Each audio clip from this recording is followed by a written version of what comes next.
Kyler Murray was absolutely brutal. I mean, he looked like he was a deer in the headlights. He was scared. He looked like he was a high school quarterback, for God's sake.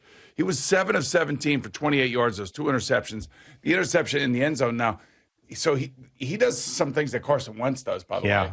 He did this on Christmas against the Colts, and it ended up in a safety for the Colts. Same thing. Same kind of goofy, weird thing, and it makes you wonder whether or not, the Cardinals not going to give him a contract extension. And Kliff Kingsbury's got to be on thin ice out there. The last 3 years that those two guys have been there, they've lost 7 of 9 in 2019, 5 of 7 in 2020. You're talking about to end the season, right? Yes. Yeah. This is the way they ended the season. And this year they lost 5 of 6.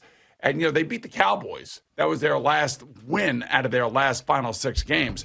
And when you think about those finishes, and then I went back and I looked at Kliff Kingsbury when he was at Texas Tech. Same thing. He had like 5 years of the same crap where the team just absolutely collapsed.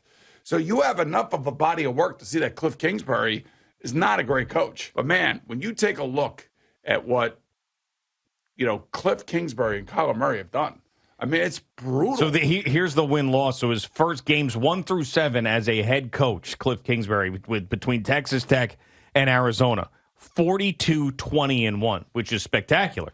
The rest of the year, 16-43. Yeah, and then he said he has the guts to say last night after the game, "Oh, maybe my guys just weren't ready for playoff football." I mean, come on. I mean, you're the coach. You're supposed to be.